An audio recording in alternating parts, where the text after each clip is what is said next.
Bonjour et bienvenue à l'émission Arrêt Regard. Émission que vous pouvez également suivre sur notre page Facebook Radio AIPFM ainsi que notre site internet radio-aipfm.com. Aujourd'hui, nous allons parler photographie et musique, le tout au travers de l'exposition photo Aznavour par Roger Kasparian qui aura lieu à l'espace Miramar à Cannes du 8 au 30 janvier. Une exposition qui vient rendre hommage au centenaire du grand auteur, compositeur et interprète de renommée internationale qu'était Charles Aznavour. L'événement en question est une coopération entre la mairie de Cannes et l'Union des Arméniens de Cannes et ses environs. Et pour en discuter, je reçois sur ce plateau Lydia Kasparian, qui n'est autre que la fille du grand photographe Roger Kasparian, mais également en visio depuis Cannes Yasmine Alfieri Yardimian, présidente de l'Union des Arméniens de Cannes et ses environs. Mesdames, bonjour et bienvenue à IPFM. Bonjour. Bonjour mesdames. Alors, quoi de mieux qu'une exposition photo pour comprendre le phénomène Aznavour? Alors, Yasmine, c'est dans cette optique que cet événement s'est mis en place? Oui, bien sûr, une exposition de photographie de Charles Aznavour par Roger Kasparian s'impose comme une évidence à Cannes. Pourquoi? D'abord parce que Charles Aznavour et sa famille ont tissé des liens forts avec la ville de Cannes depuis de très nombreuses décennies. D'abord des liens affectifs, puisque le jeune Charles, puis l'artiste ensuite, ses parents, sa fille aînée Seda et sa famille a grandi, résidait régulièrement à Cannes et dans ses environs. Je me souviens même de son papa Micha qui rejoignait avec entrain les pique-niques que notre association organisait au début des années 70. Et puis le récent biopic, Monsieur Aznavour, a aussi révélé les liens intimes de l'artiste avec la ville de Cannes, hein, et la Côte d'Azur. Oui, Et bien puis sûr, il oui, avait, c'est vrai, ça se reflétait dans le voilà, film. exactement, voilà. Alors donc, il s'agit d'un partenariat avec la mairie de Cannes. Alors parlez-nous un peu de votre participation à vous. Alors, la mairie de Cannes nous suit dans tous nos événements thématiques arméniens. Et lorsque Lydia a proposé cette exposition à la ville de Cannes, nous lui avons emboîté le pas et la mairie nous a suivis. Et ensemble, nous avons pensé enrichir le vernissage de cette exposition d'une déambulation musicale nous, en tant qu'association, nous avons fait appel à deux musiciens d'origine arménienne en provenance de Marseille qui ont Mhm. généreusement accepté d'enrichir ce vernissage et de jouer des airs, des chansons du Grand Charles qui viendront flotter sur les clichés du photographe Roger Kasparian. Donc il y aura également du piano et de la flûte Voilà, le ce jour du sera vernissage. Kevork Bozouklian au piano et Georges Minassian à la flûte. Et je voulais savoir également, c'est le seul événement en hommage au Grand Charles ou il y en a eu d'autres dans la ville de Cannes l'année dernière? Non, non, ça n'est pas le premier événement. La ville de Cannes a été très reconnaissante des liens que Charles Aznavour tissait avec la ville. En 2005, il a été fait citoyen d'honneur de la ville de Cannes. Mhm. Puis, au Midem 2015, le maire de Cannes l'avait invité en présence du président de la République d'Arménie d'alors, Serge Sarkissian, pour venir se recueillir autour de la stèle mémorielle, accompagné de notre communauté. Et puis en octobre 2022, David Lisnard, maire de Cannes donc, a tenu à inaugurer et à baptiser une allée du nom de Charles Aznavour, en présence de Madame l'ambassadrice d'alors, Asmik Tolmadjian, de Nicolas Aznavour et de nombreux élus. Donc le nom de Charles Aznavour est désormais gravé dans la pierre sur la croisette à Cannes. Très bien. Eh ben, je vous Et remercie hein, pour ces informations. Oui. merci. Et je voulais dire aussi que la ville de Cannes avait organisé, avec notre participation aussi, un concert avec 1000 choristes en 2019, que d'ailleurs Roger Kasparian avait couvert. Voilà. Mhm. Très bien.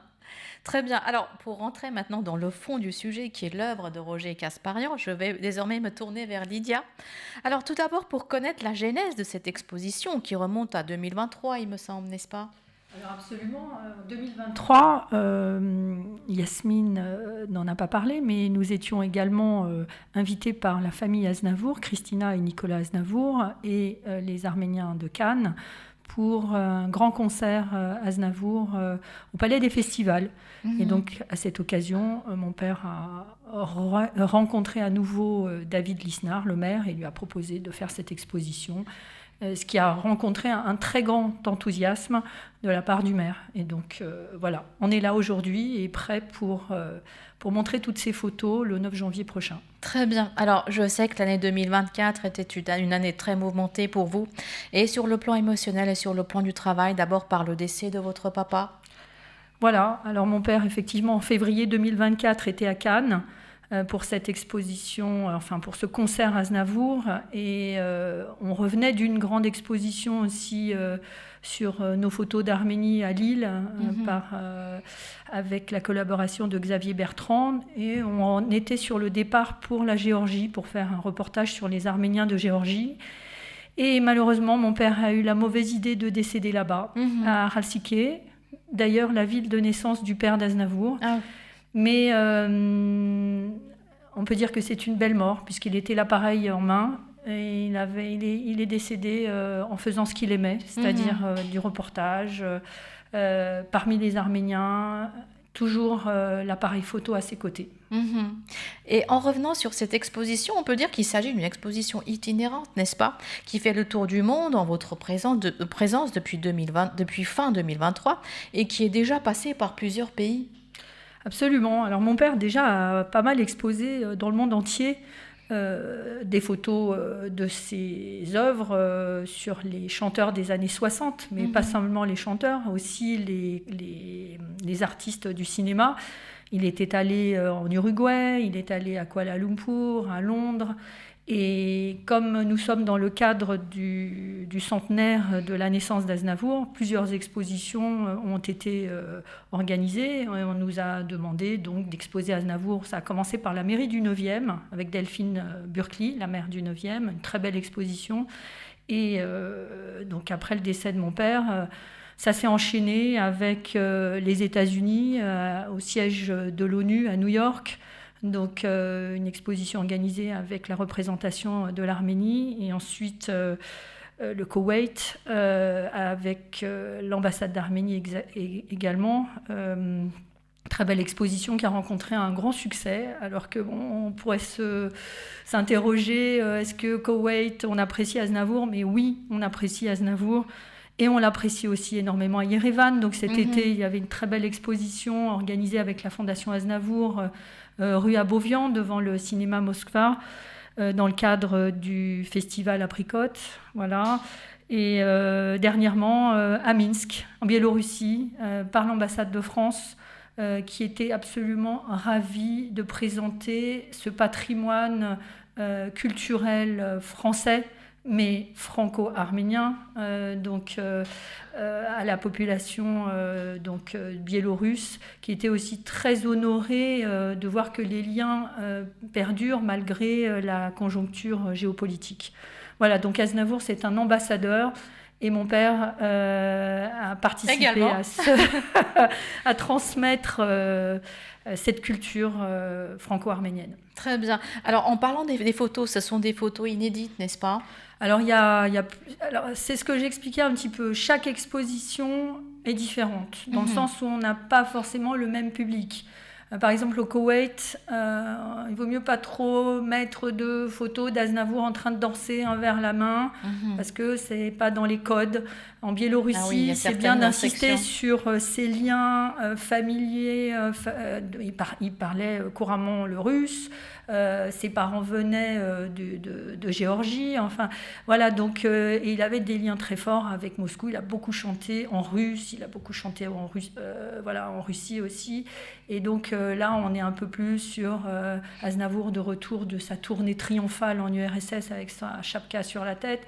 Maintenant, pour Cannes, évidemment, Aznavour pendant le festival de Cannes, Aznavour dans sa maison de Mougins avec sa famille.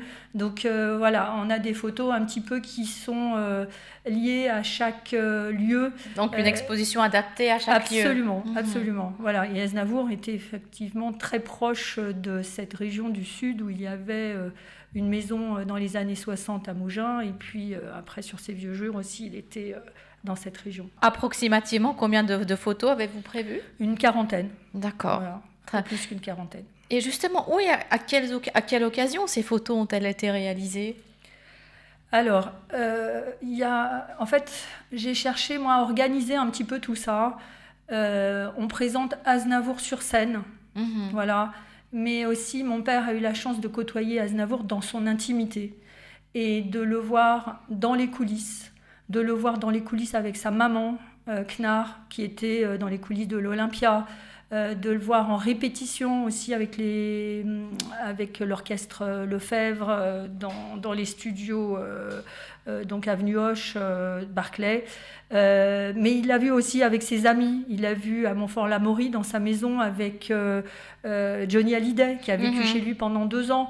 Il l'a vu en tongs, il l'a vu en peignoir de bain, il l'a vu dans sa piscine, il l'a vu avec son chien. En toute intimité. Voilà, dans toute intimité et en toute simplicité, ce qui était vraiment Aznavour. Finalement, c'était un Arménien comme nous le sommes. Oui. Voilà, c'est quelqu'un de la famille en fait.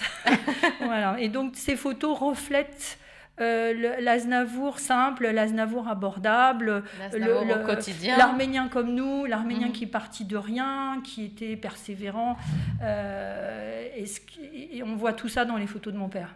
Et rappelons également qu'en 2024, La Poste a mis en service un timbre collection à l'effigie de Charles Aznavour. Et l'artiste Om Nguyen, qui avait réalisé son portrait et que j'avais eu la chance d'avoir comme invité à l'émission Arrêt Regard, s'était inspiré d'une des photos de Roger Kasparian. Il y a eu une présentation également au Salon de la Philatélie en votre présence. Alors, il y a eu plusieurs présentations. Il y a eu le dévoilement du timbre qui s'est fait le jour de la messe d'enterrement de mon père rue Jean Goujon. C'était le même jour. On devait y être.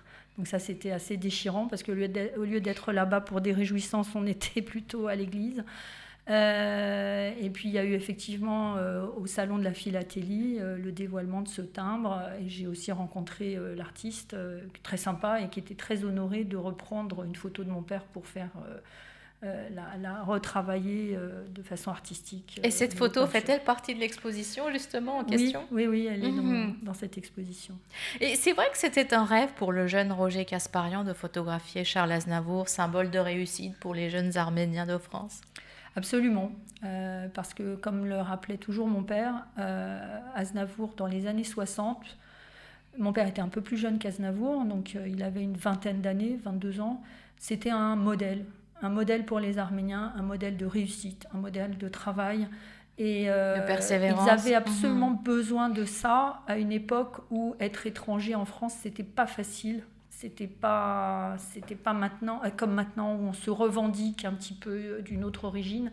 Il fallait être discret, il fallait se fondre dans la masse. On était brun, on avait un gros nez crochu, etc.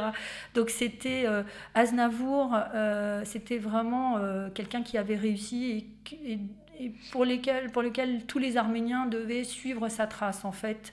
Voilà, et j'ai découvert en fait après le décès de mon père qu'il avait énormément de points communs avec Aznavour. Ils sont partis de rien, ils n'ont pas fait d'études, mais ils se sont instruits, ils ont toujours été curieux de tout, ils lisaient des livres.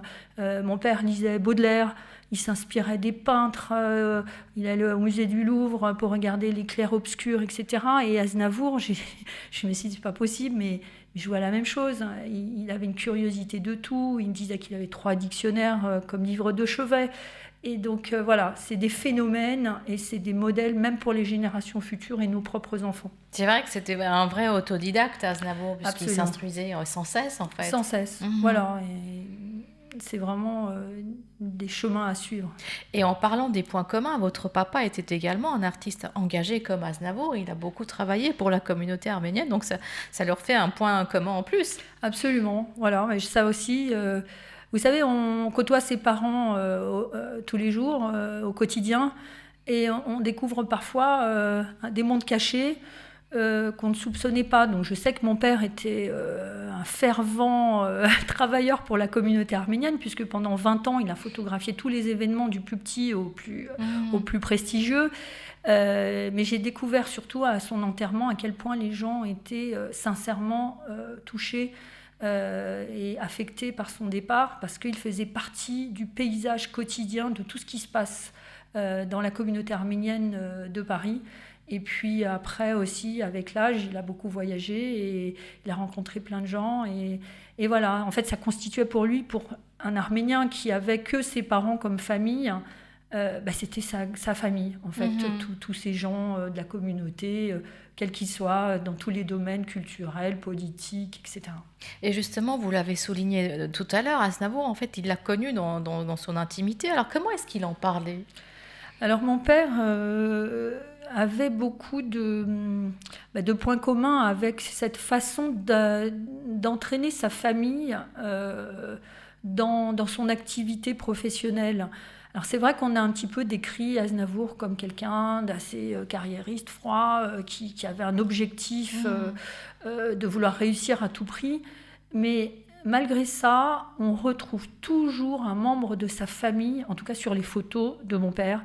On voit Knar, je vous dis dans les coulisses, on voit Misha, mon père trouvait, Misha, le père d'Aznavour, était absolument d'une gentillesse incroyable, il avait toujours le sourire, il était toujours positif. On voit Katia Aznavour sur scène qui chante avec son père, Christina Aznavour, maintenant sa belle-fille aussi, a repris le flambeau. Nicolas est investi dans la fondation Aznavour. Misha Aznavour a fait aussi un concert dernièrement au Palais des Congrès. Toute la famille paraît impliquée dans l'activité du père, et mon père nous a aussi pour prendre un peu la relève, voilà, toujours entraîné, soit dans les photos, soit dans autre chose, à sa suite. Donc ce côté très famille, je l'ai retrouvé. Le côté aussi autodidacte, curiosité intellectuelle, ouverture d'esprit à d'autres cultures. Voilà, mon père me parlait un petit peu de ça sur Aznavour. Et très ouvert également vers d'autres artistes. Et justement, en parlant des photos, à la même époque, d'autres grandes figures de la musique et du cinéma complétaient l'œuvre de votre papa, comme Johnny Hallyday, par exemple, les Beatles, Catherine Deneuve ou encore Jacques Brel. La liste est très longue. La liste est interminable. Alors, on a fait plusieurs expositions ensemble, notamment à Théoule-sur-Mer, où mon père avait ses attaches. Et l'année 2023, on a fait une exposition musique et cinéma. Et j'ai découvert que mon père avait aussi photographié tous les grands artistes du cinéma, de Sophia Loren à Belmondo, en passant par De Funès. C'est absolument impressionnant la quantité de gens qu'il a pu photographier, parce que c'était, comme Aznavour, un travailleur acharné. Il n'arrêtait jamais. Et jusqu'à 86 ans, il n'a jamais arrêté de travailler. Voilà, c'était pour lui un plaisir. Il se levait le matin, il fallait qu'il fasse quelque chose. Ça pouvait aller du jardinage, mais jamais il n'a fait une sieste. Il ne s'arrêtait pas. Et il lâchait jamais l'appareil. Voilà, l'appareil toujours, parce que ça, c'était sa grande passion. Et vous êtes vous-même photographe, donc on peut dire que la photographie est dans vos gènes et se transmet de génération en génération. Effectivement.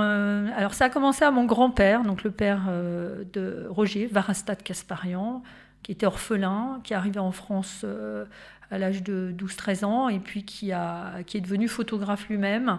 Et donc, il faisait des portraits à la Harcourt, un petit peu, c'était ce style-là, en noir et blanc. Et donc, on est tous nés dans un studio de photo, ce qui aide, évidemment, puisqu'on a tous été baignés dès notre plus jeune âge. Quand je dis tous, je parle de mes sœurs et moi-même, et mon père, bien entendu, son frère, ma mère qui aussi travaillait dans le studio de photo. Toutes les Kasparian ont fait de la photo.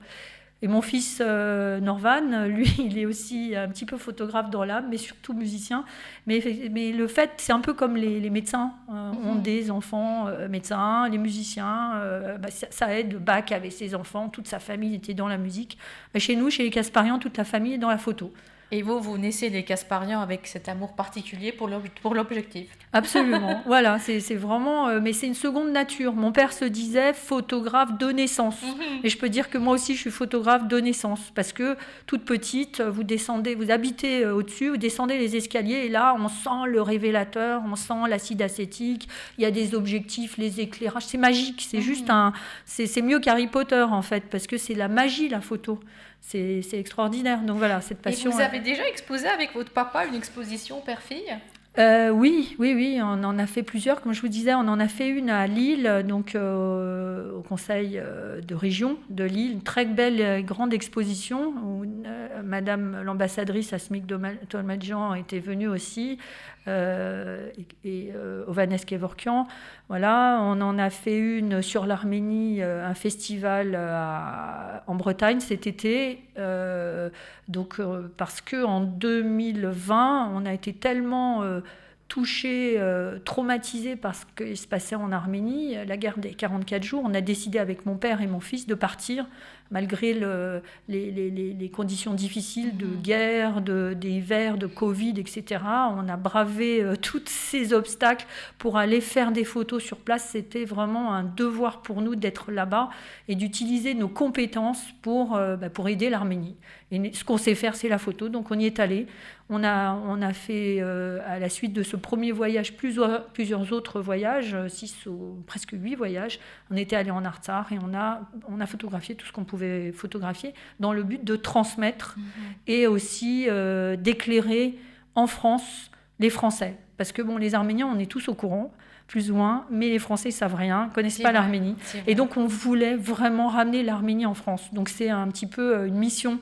Ça continue, une mission du photographe, c'est toujours je veux dire, faire des photos pour faire des photos, c'est un plaisir un peu égoïste, personnel, mais je pense qu'il faut transmettre ce message.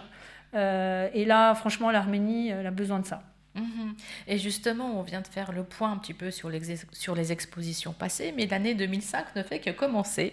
Alors, 2025. Oui, 2025. Et des projets sont déjà prévus tout au long de l'année ? Oui, écoutez, des projets, moi, je vis que de projets. S'il n'y a pas de projet, je vais m'ennuyer. Ça, il m'a transmis ça aussi, mon père, le goût du travail. Donc, oui, des projets. J'ai une exposition qui est prévue avec la mairie du 10e, donc pour fin avril, début mai, donc à la suite de la commémoration du génocide sur l'Arménie. Donc, c'est une exposition de mes photos sur l'Arménie, de ces voyages que nous avons faits sur le patrimoine, sa richesse, sa beauté. Et je pense que c'est important de mettre ça au vu des Français et notamment des gens qui circulent aussi dans le quartier. Donc je vais faire une exposition à la mairie du 10e très prochainement. Très bien. Entre autres. Très bien. Alors, malheureusement, notre émission touche à sa fin. Je vous rappelle, chers auditeurs, que je recevais aujourd'hui la photographe Lydia Kasparian, ainsi que Yasmine Alfieri Yardimian, présidente de l'Union des Arméniens de Cannes, et ses environs sur le thème de l'exposition photo Aznavour par Roger Kasparian, qui aura lieu à Cannes du 8 au 30 janvier, du mardi au dimanche, de 10h à midi et de 13h à 18h. Je vous rappelle également que le vernissage aura lieu le 9 janvier à 18h30 en présence de Lydia Kasparian et des musiciens, Kevork Bouzou Client au piano et Georges Minassian à la flûte. L'entrée est libre. Alors, un dernier mot à nos auditeurs avant de nous quitter. Eh bien, moi, je pense que c'est intéressant d'aller voir cette exposition de photos qui complète le film qui rencontre un grand succès, le film Aznavour. Un succès même international. Absolument. Et justement, ça fait un témoignage parallèle, réaliste, sur le vrai Aznavour. Et ça permet justement de le présenter à tous. Donc, bienvenue, on vous attend nombreux pour venir regarder ces photos. Et d'autres voyages sont prévus justement dans le futur avec cette même exposition ? Écoutez, Aznavour a voyagé dans le monde entier. Il est apprécié de partout. C'est vrai. Donc je pense que les États-Unis, le Japon, la Russie, effectivement, sont ravis d'accueillir cette exposition. Comme je vous l'ai dit, Aznavour, c'est un intemporel et ça marche partout. C'est une valeur sûre parce que d'un Koweïtien à un Russe, à un Américain, tout le monde apprécie. Oui, c'est Et vrai. même quelles que soient les générations, parce que je vois mes enfants de 20 à 30 ans connaissent tous ces tubes par cœur. Et c'est pour ça que Norvan d'ailleurs a joué Aznavour à plusieurs reprises. Emmenez-moi. Voilà. Donc, bienvenue à tout le monde pour suivre Aznavour dans tous les pays du monde. Et je pense que ça vient également du fait que dans nos familles arméniennes, ces chansons passent régulièrement. Donc Absolument. la relève est assurée par nos enfants après. Voilà, mais pas que dans les familles arméniennes. C'est ça. vrai, Je c'est pense que vrai. c'est important de voir ça, que Aznavour, ça nous permet de créer un lien entre notre culture et les autres. C'est encore une fois un excellent ambassadeur. Et je voudrais également indiquer l'adresse de l'exposition, donc Espace Miramar, angle rue Pasteur, boulevard de la Croisette. Et un numéro de téléphone pour tout renseignement, le 04 97 06 44 90, mais également un site internet www.cannes.com. Chers auditeurs, si vous êtes de passage à Cannes pendant le mois de janvier, je vous recommande vivement justement d'aller admirer cette belle exposition. Alors mesdames, je vous remercie pour cette interview et vous souhaite bonne chance. Merci beaucoup, à bientôt. À bientôt. Et vous, chers auditeurs, je vous dis à vendredi prochain, même heure. Au revoir et bonne journée à tous.